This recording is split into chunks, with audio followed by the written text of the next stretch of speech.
الحمد لمن قدر خيرا وقبالا. الحمد لمن قدر خيرا وقبالا، والشكر لمن صور حسنا وجمالا، والشكر لمن صور حسنا وجمالا. فرد صمد عن صفة الخلق بريء، فرد صمد عن صفة الخلق بريء. رب أجلي أنت لك الخلق كمالا، رب أزلي لك الخلق كمالا. لا ضد ولا ند ولا حتى لمولى، لا ضد ولا ند ولا حتى لمولى. الآن كما كان ولم يلك زوالا، الآن كما كان ولم يلك زوالا. मकबूल तो है शाद है काबिल तो बहुत है, ऐना के मानंदे तू नहीं दिल तो बहुत है, ऐना के मानंदे तू नहीं दिल तो बहुत है। ঐতিহ্যবাহী আসাদকাজী জামে মসজিদ কৌলাশীর বাজারে পবিত্র জুমা বাড়ি দিনে আগত জুমার নামাজ পড়ার জন্য ইসলাম প্রিয় ধর্মপ্রাণ মুসলমান ভাইয়েরা, বাসাবাড়িতে অবস্থানরত আমার শ্রদ্ধেয় মা ও বোনেরা, আসসালামু আলাইকুম ওয়া রাহমাতুল্লাহি ওয়া বারাকাতুহু। আল্লাহ তাআলার দরবারে লাখ কোটি শুকরিয়া আদায় করি, যিনি দয়া এবং মায়া করে পবিত্র সালাতুল জুমার নামাজ পড়ার জন্য আপনি আমাদের প্রত্যেককে আল্লাহ তাআলা অসংখ্য অগণিত জামেরাত করে মসজিদে জুমার নামাজ পড়ার জন্য আপনি আমাদের প্রত্যেককে অংশগ্রহণ করার তৌফিক দান করেছেন। ওই মর্মে শুকরিয়া তান হিসাবে রবের দরবারে কালিমাত শুকর আদায় করে আমরা প্রত্যেকে বলি আলহামদুলিল্লাহ। মুআজ্জাজ হাজরিন, বিগত জুমা বারে আপনাদের খিদমতে কুরআনুল কারীমের একখানা আয়াতকে সামনে রেখে কিছু কথা আলোচনা করছিলাম। তার ধারাবাহিকতায় আজকে পবিত্র জুমা বাড়ি দিনে ওই আয়াতে কারিমা তিলাওয়াত করছি। এই আয়াতে কারিমা সূরা জারিয়ার একখানা আয়াত। আল্লাহ তাআলা এই আয়াতের উপর আপনি আমাদের প্রত্যেককে পরিপূর্ণভাবে যেন আমল আপনি করতে পারি, এই তৌফিক সেই মহান রব্বে কারীম যেন আপনি আমাদের প্রত্যেককে দান করেন। ওমা তৌফিক ইল্লা বিল্লাহ। মুহতারাম হাজরিন, বিগত জুমা বারের এক পর্যায়ের আলোচনার শেষের দিকে আসছিলাম। প্রত্যেকটা মুমিন, প্রত্যেকটা মুসলমানের পাঁচটা বিষয়ের সাথে অবশ্যই জড়িত থাকতে হবে, সম্পর্ক রাখতে হবে। আল্লাহ তাআলা আপনি আমাদের ইবাদত নামক উৎস থেকে সৃষ্টি করেছেন। ওই উৎস যদি নষ্ট হয়ে যায়, ধ্বংস হয়ে যায়,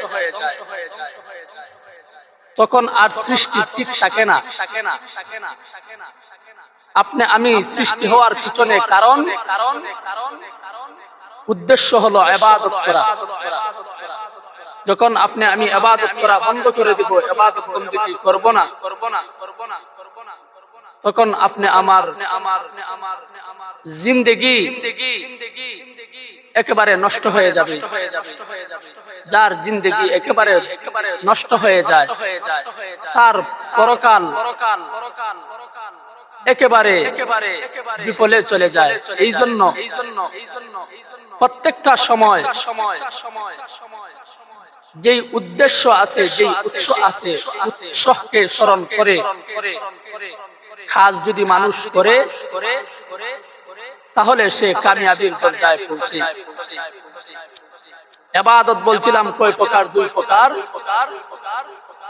একটা হলো বাধ্য হয়ে ইবাদত করা, আর একটাই হলো ইচ্ছায় ইবাদত করা। এর সংজ্ঞাও আমি বিগত জুমআবারে দিয়েছিলাম।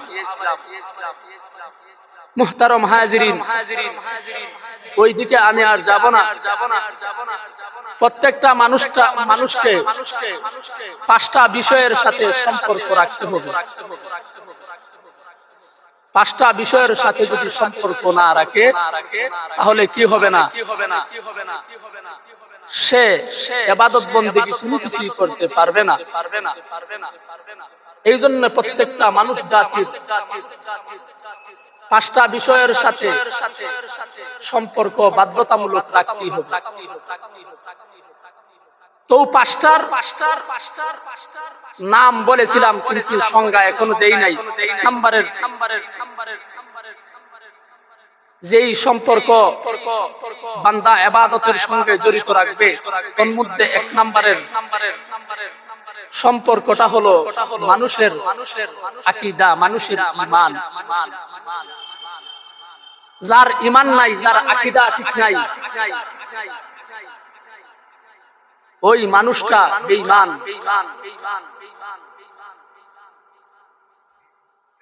মানুষের টাকা পয়সা, সম্পদ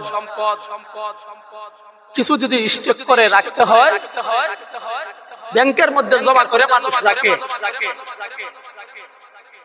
ব্যাংকওয়ালার কাছে গিয়ে অ্যাকাউন্ট করতে হয়, আপনাকে আপনার নামের সাথে কয়েকটা ডিজিট নাম্বার দিবে। হোক 4, হোক 6, হোক 8, হোক 10, হোক 17টা, এইরকম অক্ষর আপনার নামের সঙ্গে ট্যাগ লাগায়া দিবে। আপনি বিশ্বের যে কোনো প্রান্ত থেকে যদি টাকা ঢুকাইতে চান, নাম দিয়া ঢুকাইলে হবে না। ওই সংখ্যাটা, ওই নাম্বারটা ওনাদের কাছে দিতে হবে। ওই নাম্বারে যখন ট্রাই করব তখন আপনার পুরো ডিটেইলস চলে আসবে। তখন সময় আপনি আপনার অর্জিত টাকা ওইটার মধ্যে জমা করে রাখতে পারবেন। ঠিক তেমনি ভাবে আল্লাহ সুবহানাহু ওয়া তাআলা বলেন, ও দুনিয়ার মানুষ, তোমার ইবাদত বন্দেগী কোথায় জমা করে রাখবা? এক নম্বরের অ্যাকাউন্ট তোমার খুলতে হবে। এই অ্যাকাউন্টটা কি? আপনি আমার ঈমান, আপনি আমার আকীদা। ওই আকীদা যদি ঠিক না হয় তাহলে আমল নামা কোথায় জমা হবে? ঝুলতে থাকবে, ঝুলতে থাকবে আমল নামা, ইবাদত বন্দেগী ঝুলতে থাকবে। যেইভাবে নাম্বার ছাড়া, নাম ছাড়া টাকা যদি আপনি পাঠাইতে পারবেন না, টাকা নির্ধারিত অ্যাকাউন্টে যাবে না, রিটার্ন চলে আসবে। ঠিক তেমনি ভাবে বান্দার আমল, বান্দার নামাজ, বান্দার হজ, বান্দার যে সমস্ত ভালো কাজ কর্ম আছে ওইগুলো রিটার্ন চলে আসবে। এই জন্য সর্বপ্রথম মানুষের আকীদা ঠিক করতে হবে। আকীদা কি? আকীদা হলো আল্লাহ সুবহানাহু ওয়া তাআলা সূরাতুল ইখলাসের মধ্যে ওনার পরিচয় দিয়েছেন। আকীদা হলো মুখ দিয়া স্বীকার করা, অন্তর দিয়া বিশ্বাস করা, আর কাজে কর্মে কি করা? কাজ কর্মে বাস্তবায়ন করা। এই তিনটা জিনিস যদি পরিপূর্ণভাবে মানুষ করতে পারে তাহলে তার আকীদাটা সহিহ আকীদা বলে আখ্যা দেওয়া যায়। আল্লাহ রাব্বুল আলামিনকে আপনি আমি কি করছি? দেখছি না দেখছি না। এখন এই টেলিং এর দিকে আপনি তাহলে হইতো না, একটা আছে একটুই তো লোক। এই যে আকীদা, আল্লাহ তাআলাকে আপনি আমি কি কেউ দেখছি? জোরে বলেন না, কেউ দেখছি আল্লাহ তাআলাকে? না। আল্লাহ রাব্বুল আলামিনকে না দেখে আপনি আমি কি করছি? বিশ্বাস করছি। অন্তর দ্বারা, মুখ দিয়া স্বীকার করছি, অন্তর দ্বারা আপনি আমি বিশ্বাস করছি, এবং তার হুকুম আহকাম প্রত্যেকটা বিধিবিধান, আদেশ এবং নিষেধ মেনে নেওয়ার নামই হচ্ছে আকীদা। মুআজ্জাজ হাজিরিন, ওই আকীদা যার মধ্যে আছে এই পরিপূর্ণের ঈমানদার। এখন দুইটা করলাম আর একটা করলাম না, তখন সময় বান্দার আকীদা পরিপূর্ণ হয় না। দুইটা কি? মুখ দিয়া স্বীকারটা, মুখ দিয়া হিন্দুরাও হয়, খ্রিস্টানরাও হয় আল্লাহ এক, অন্তর দ্বারাও তারা বিশ্বাস করে আল্লাহ এক, কিন্তু যখন আল্লাহর বিধিবিধান হুকুম আছে ওই সমস্ত হুকুম তারা কি করে না, মানে না, তারা পালন করে না। অতএব ওই সমস্ত মানুষদের আকীদা কি ঠিক আছে? ঠিক নাই। এই জন্য মুখ দিয়া স্বীকার, অন্তর দ্বারা বিশ্বাস, কাজে কর্মে বাস্তবায়ন করার নাম হচ্ছে আকীদা। মুহতারাম হাজিরিন, আল্লাহ তাআলাকে দুনিয়ার কোন মানুষ দেখতে পায় না। এক আল্লাহর বান্দা, জমিদার, হিন্দু লোক, তার টাকা পয়সা, ধন সম্পদ, কোনো কিছুরই কি নাই, অভাব নাই, সব কিছু তার আছে। এক পর্যায়ে আল্লাহর বান্দা ওই হিন্দু লোকটা ভাবলো, আমার তো সবকিছুই আছে, কিন্তু আমাকে যে বানাইলো, আমাকে যে খাওয়ায়, আমাকে যে চিন্তায়, আমাকে যে টাকা পয়সা দিল, ওই লোকটারে, ওই মালিকটাকে, ওই সৃষ্টিকর্ণওয়ালাকে যদি আমি দেখতে পারতাম তাহলে আমার জীবন কি হয়ে যেত, সার্থক হয়ে যেত। এই নিয়ে আল্লাহর বান্দা হিন্দু জমিদার বাবু কি করতেছেন, কল্পনা জল্পনা। এক পর্যায়ে এর সমাধান কোথায় পাবে? উনি ওনার বাইরে থেকে বের হলো যে আমাকে যে বানাইছে তাকে আমার অবশ্যই দেখতে হবে। আশরাফ আলী থানভী রাহমাতুল্লাহি আলাইহি এই ঘটনাটা ওনার কিতাবের মধ্যে কি করছেন, বর্ণনা করেছেন। আল্লাহর বান্দা জমিদার বাবু,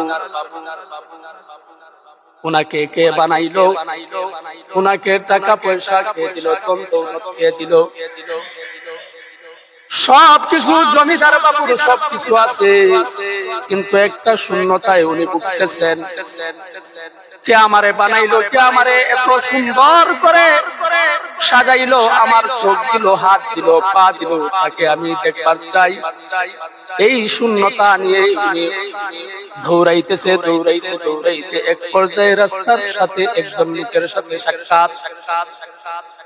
আমাকে যে বানাইলো, আমাকে যে সৃষ্টি করলো, ওই মালিকটাকে আমি দেখতে চাই, একটু কি সন্ধান দিতে পারবেন? ওই লোকটা একটা সন্ধান দিল। একটা জায়গার নাম হলো, ভারতের একটা জায়গার নাম আছে, ওই জায়গার নাম হলো কাশীনা। কাশীনাতে একজন পুরোহিত আছে, একজন ব্রাহ্মণ আছে, সে তোমাকে আল্লাহ দেখাইতে পারবে, তোমাকে ভগবান দেখাইতে পারবে, তোমাকে যে বানাইলো ওনাকে সে দেখাইতে পারবে। আল্লাহর বান্দা কাশীনার মধ্যে চলে গেল। যাওয়ার পর তার সঙ্গে সাক্ষাৎ। সে বলল, আমার কোনো কিছুর অভাব নাই, সবকিছু আল্লাহ আমাকে দিয়েছেন, ভগবান আমাকে দিয়েছেন, কিন্তু ওই ভগবানকে আমি দেখবার চাই, আপনি কি আমাকে একটু দেখাইতে পারবেন? ওই পুরোহিত ব্রাহ্মণটা বলল, হা হা, অবশ্যই আমার কাছে সেই ভগবান আছে, তুমি দেখতে পারবা। এই বলে উনাকে একটা গৃহের মধ্যে, জমিদার বাবুকে একটা গৃহের মধ্যে নিয়ে যাওয়া হলো। পর্দা সরায় দেওয়া হলো। এই যে ভগবান দাঁড়িয়ে আছে, বিশাল বিশাল বড় বড়, উনি কি দেখতে পেলেন? মূর্তি দেখতে পেলেন। আল্লাহর বান্দা জমিদার বাবু ওই হিন্দু, ওই পুরোহিত যখন পর্দা টান দিয়ে ওই সমস্ত দৃশ্য দেখাইতে লাগলো, বড় বড় এক একটা মূর্তি এইভাবে দাঁড় করিয়া আছে, তখন জমিদার বাবু ডাক দিয়া বলল, ও পুরোহিত ব্রাহ্মণ, ওই দৃশ্য দেখার জন্য আমি আপনাকে বলি নাই, প্রকৃতপক্ষের যে ভগবান আছে ওইটা দেখবার জন্য। কারণ এই রকম অনেক মূর্তিগুলা আমার ঘরের মধ্যেও সাজানো আছে, আমি এই মূর্তি দেখতে চাই না, আমি এই ভগবান দেখতে চাই না। আমাকে যে বানাইছে, আমাকে যে সুন্দর করে সাজাইলো, আমাকে যে এই সমস্ত নিয়ামত দিল, আমি ওই সত্যিকারের ভগবানকে দেখতে চাই, আমাকে কি তুমি দেখাইতে পারবা? ওই ব্রাহ্মণ পুরোহিত বলল, না না, আমি আর পারবো না, ওটাই আমার কাছে আছে। আল্লাহর বান্দা হিন্দু জমিদার বাবু ওই জায়গা থেকে আবার কি করলো, ফিরে আসলো। আবার রাস্তা দিয়া উনি কি করতেছে, হাঁটতেছে। এক পর্যায়ে আবার সন্ধান পেল ভারতবর্ষের দ্বিতীয় নম্বর আরেকটা জায়গা, ভারতের দ্বিতীয় নম্বর আরেকটা জায়গা, ওই জায়গাটার নাম হলো মাথুরা। মাথুরাতে এক সাধু আছে, সে তোমাকে তোমার ভগবান দেখাইতে পারবে। ওনার কাছে মানুষ যায় এবং সাক্ষ্য পর্যন্ত দিয়েছে, মানুষ দেখছে ওর কাছে ভগবান আছে। আল্লাহর বান্দা জমিদার বাবু ওই জায়গার মধ্যে গেল। যাওয়ার পর পূর্বের ন্যায় বলল, আমার কাছে সবকিছু আছে, তুমি যদি আমাকে আমার মালিক, আমাকে যে বানাইলো তাকে যদি তুমি দেখাইতে পারো, তাহলে আমার জীবনটা সার্থক হয়ে যাবে। আল্লাহর বান্দা জমিদার বাবু যখন ওই কথা বলল, তখন সেও ওই সাধু লোকটাও ওনাকে একটা বড় ঘরের মধ্যে নিয়ে যাওয়ার পর পর্দা টান দিল। পর্দা সরায় দেখা যায় বিশাল বড় বড় এক একটা পাথরের মূর্তি দাঁড় করে আছে। এক একটা পাথরের মূর্তি চমকাইতেছে, ঝলক দিতেছে, আলো দিতেছে। এইভাবে সার্বক্ষণিক মানুষের সব সময় ওই জায়গার মধ্যে ওই মূর্তিগুলাকে প্রণাম করে যায়, ওই মূর্তিগুলার কাছে মানুষ সেজদা করে যায়। মানুষ একের পর এক লাইন ধরে আসতেছে। তখন জমিদার বাবু বলল, না না, আমি ওই রকম ভগবান দেখবার চাই না, কারণ এরকম পাথরের মূর্তি আমার ঘরেও অনেকটা আছে। এইরকম সত্যিকার অর্থের আমি ভগবান দেখতে চাই, পাথরের কোনো ভগবান আমি দেখতে চাই না। আল্লাহর বান্দা জমিদার বাবু আবার ওই স্থান থেকে ফিরে আসলেন। ফিরে আসার পর আরেকটা জায়গার সন্ধান পেলেন। ওই জায়গার নাম হলো বৃন্দাবন। বৃন্দাবন আল্লাহর বান্দা জমিদার বাবু চলে গেলেন বৃন্দাবন, আসল প্রকৃতপক্ষের ভগবান দেখার জন্য। ওই জায়গার মধ্যে যখন গেলেন, যাওয়ার পর ওই সাধুর সঙ্গে ওনার সাক্ষাৎ। সাধুকে বিস্তারিত ঘটনা বললেন। সাধু বলল, অবশ্যই আমি দেখাইতে পারবো, এই রকম ভগবান পৃথিবীর আর কেউ দেখাইতে পারবে না। চিন্তা করেন, ভগবান মানুষে দেখায়। উনি কি করলো, উনাকে বলল, সময় দিল, রাত যখন 12টার পর হবে তখনই তুমি আসল ভগবান, আসল সৃষ্টিকর্তাকে তুমি কি করতে পারবা, দেখতে পারবা। রাত 12টার উপরে হয়ে গেল। তখন দেখা যায় উত্তর মেরু থেকে দক্ষিণ থেকে উত্তর দিক দিয়া একটা প্রদীপ মিট মিট মিট মিট করে হাঁটিয়া যাইতেছে। তখন ওই সাধু বলল, ও জমিদার বাবু, ওই দেখে নেন, অনেক দূরে দেখা যাচ্ছে যে একটা প্রদীপ। ওই প্রদীপটাই আপনি আমাদের প্রত্যেকের সৃষ্টিকর্তা। ওই উনি রাতের বেলায় চলাফেরা করেন, রাতের বেলায় তামাম বিশ্ব উনি দেখেন। আল্লাহ কি শুধু হারে রাতের বেলায় দেখেন না, দিনেও দেখেন। 24টা ঘন্টা প্রতিটা মুহূর্তে আল্লাহ রাব্বুল আলামিন দেখেন। এই নিয়ন্ত্রণটা দুনিয়ার কেউ করা সম্ভব না। যে বানাইছে এই কি করতেছে, নিয়ন্ত্রণ করতেছে। মুহতারাম হাজিরিন, তখন উনি ভাবলো যে এইভাবে গভীর রাতে ভগবান আয় আর যায়, বিষয়টা তো আমার দেখার দরকার। উনি কি করলেন, অগ্রসর হলেন ওই প্রদীপের কাছে যাওয়ার জন্য। তখন ওই সাধু বলল, না না, ওই জায়গায় তুমি যাইও না, যদি যাও তুমি জ্বলিয়া পুড়ে আংরা হয়ে যাবে, তুমি ধ্বংস হয়ে যাবে। উনি বলল, ভগবান দেখতে গিয়েও যদি আমি ধ্বংস হই, তারপরেও আমি কি করবো, সেখানের মধ্যে আমি যাওয়ানোই লাগবে, আমার এই কি হবে, আমি যাব। আল্লাহর বান্দা জমিদার বাবু গেলেন, এক দৌড়ে ওই প্রদীপের কাছে গেলেন। গিয়া দেখেন দুষ্টার গরুর দুষ্টা কি করছে, একটা কচ্ছপের পিঠের মধ্যে কি করছে, একটা প্রদীপ রাখছে, এর চতুর্দিক ঢালাই করছে। ওখানের মধ্যে রাতের বেলা আগুন দেয়। ওই কচ্ছপটা দক্ষিণ থেকে উত্তরে যায়, উত্তর থেকে আবার দক্ষিণে যায়। এইভাবে সে রাতের বেলা চলাফেরা করতেছে। তখন ওই জমিদার বাবু বলল, ও সাধু, তুমি আমাকে কি দেখাইছো? এটা দিকে একটা কচ্ছপ, এই কচ্ছপের উপরে সিমেন্ট করে ঢালাই করে প্রদীপ পোহানের মধ্যে রাখছো, ওখান থেকে আগুন জ্বলে, আর ওটা দেখাইয়া তুমি বাউতা চাঁদাবাজি কইরা হালুয়া রুটি টাকা পয়সা সবকিছু উপার্জন করতেছো, এটা প্রকৃতপক্ষের ভগবান না। তুমি মানুষদেরকে, তুমি জাতিকে কি দিচ্ছ? ধোঁকা দিচ্ছ। তখন ওই লোকটা বলল, ও জমিদার বাবু, আপনি আমার কাছে থেকে যান, আমার এই গুমরটা কারোর কাছে পাস করবেন না। আমার কাছে যদি থাকেন, হালুয়া রুটির ভাগ পাবেন, টাকার ভাগ পাবেন, সব কিছুর ভাগ পাবেন। আপনি আর আপনি কষ্ট ছাড়া আপনি এখানে খাওয়া দাওয়া সবকিছু করতে পারবেন, আপনার আর কষ্ট করা লাগবে না। তখন ওই জমিদার বাবু, না, আমাকে আমার প্রকৃতপক্ষের ভগবান, প্রকৃতপক্ষের সৃষ্টি করেনেওয়ালাকে কি করতে হবে? দেখতেই হবে। আল্লাহর বান্দা জমিদার বাবু ওই স্থান থেকে আবার প্রত্যাবর্তন করলেন। উনি একের পর এক নিজেকে সামাল দিতে পারতেছেন না, প্রশ্নকারী জাগতেছে, প্রশ্ন জাগতেছে। এক পর্যায়ে জমিদার বাবু কি করলো, যে আমার হিন্দু একের পর এক তিনটার কাছে গেলাম, তিনটাই মিথ্যা কথা বললো, ধোঁকা দিল। আমি আর ওই হিন্দু পুরোহিত, হিন্দু সাধুর কাছে আর যাব না। মুসলমানেরা 5 ওয়াক্ত নামাজের সময় মসজিদে যায়, মসজিদের নামাজ পড়ে, অবশ্যই এর ফয়সালা, এর সমাধান আমি মুসলমানের কাছ থেকে নেব। একটা সময় হলো,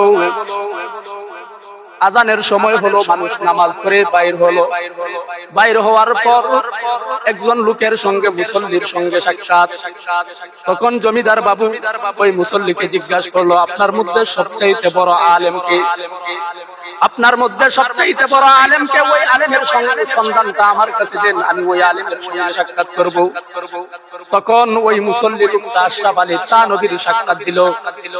আশরাফ আলী থানভী রাহমাতুল্লাহি আলাইহি সম্পর্কে বলল, উনি বর্তমানে ভারতবর্ষের সবচাইতে বড় আলেম জাননেওয়ালা, আপনি তার কাছে যাইতে পারেন। আল্লাহর বান্দা জমিদার বাবু আশরাফ আলী থানভীর কাছে গেল। যাওয়ার পর পূর্ণ বিস্তারিত ঘটনা উনি বলল। তখন আশরাফ আলী থানভী বললেন, দুনিয়ার সবকিছু ধোঁকা। এখন তুমি বলতেছো আল্লাহকে দেখাইলে, মালিককে দেখাইলে, ভগবানকে দেখাইলে তুমি ঈমান আনবা। তোমার ঈমান আনা না আনার আমার কোনো লাভ নাই, আমার কোনো ফায়দা নাই।